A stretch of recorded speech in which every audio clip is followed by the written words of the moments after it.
नमस्कार मित्रांनो, मराठी माहिती खजिना या यूट्यूब चॅनलमध्ये आपले स्वागत आहे. आजचा हा व्हिडिओ महाराष्ट्रातील संजय गांधी निराधार योजनेच्या सर्व लाभार्थ्यांसाठी. मग तुम्ही दिव्यांग व्यक्ती असू द्या, विधवा बहीण असाल, ज्येष्ठ आजोबाजी किंवा आजारी व्यक्ती असाल, हा व्हिडिओ तुमच्यासाठीच आहे, अगदी तुमच्यासाठी. मित्रांनो, राज्य सरकारकडून दरमहा मिळणारे हे अनुदान 1500 रुपये, 2500 रुपये हे पैसे तुमच्या बँक खात्यात डायरेक्ट डीबीटीने यायला हवेत ना. पण खरंच येत आहेत का? नाही ना. अनेकांना येत नाही किंवा अचानक बंद पडले. लोक विचारतात, सर आम्हाला पैसे का येत नाही, कधी येतील, आमचे पैसे बंद का झाले? तर पहा मित्रांनो, मी आज तुम्हाला काही महत्त्वपूर्ण कारणं सांगणार आहेत. ही कारणं समजली की तुम्ही घरी बसून समस्या ओळखू शकता, सोडवू शकता आणि त्यामुळे भविष्यात पैसे कधीच बंद होणार नाहीत. तर चला मित्रांनो, सुरू करूया पैसे न येण्याची काही महत्त्वपूर्ण कारणे. शासन निर्णय GR न आल्याने.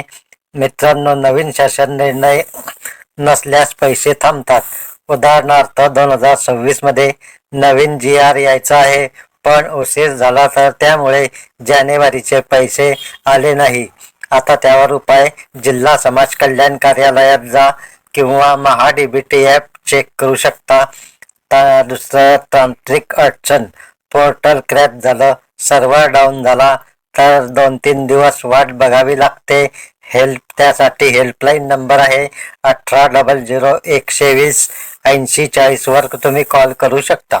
डीबीटी लिंक चुकीची किंवा बदलली, आधारला नवीन बँक लिंक झाली का, NPCI वेबसाईटवर चेक करा, अपडेट करा.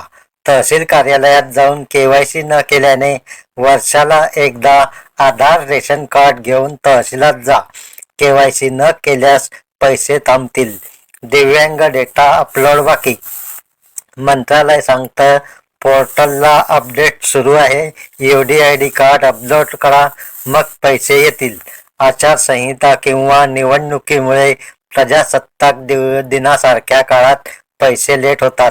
निवडणूक संपेपर्यंत शांत राहा, तोपर्यंत वाट पहा. निधी अपुरा.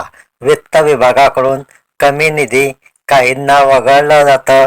प्राधान्य यादीत राहा, तहसीलदारांशी बोला, चौकशी करा.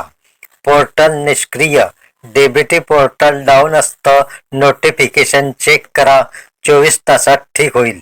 माहिती फरक वेगळं, जन्मतारीख वेगळी, आधार रेशन समान करा, एक छोटी चूक मोठा फटका.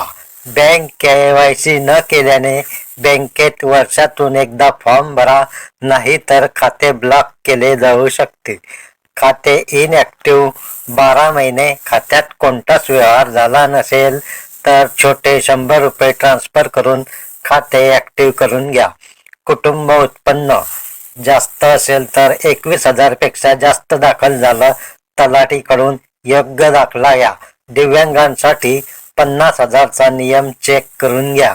अपंगत्व टक्केवारी कमी 40% होती, आता 35%. नवीन UDID घ्या, डिजिटल प्रमाणपत्र अपडेट करा. वार्षिक पडताळणी फेल.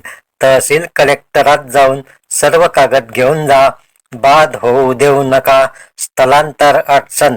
तालुका बदलला, नवीन तहसीलात अर्ज करा, माहिती ट्रान्सफर होईल. अर्ज पेंडिंग किंवा रिजेक्ट. तफावत. रहिवासी. उत्पन्न दाखला नीट ठेवा. ही कारणं डोक्यात ठेवा. आता तुम्हाला माहिती झाली ना की पैसे का येत नाहीत आणि कसं सोडवायचं हे. आज 77वा प्रजासत्ताक दिन. भारत माता की जय. वंदे मातरम. सर्वांना खूप खूप शुभेच्छा.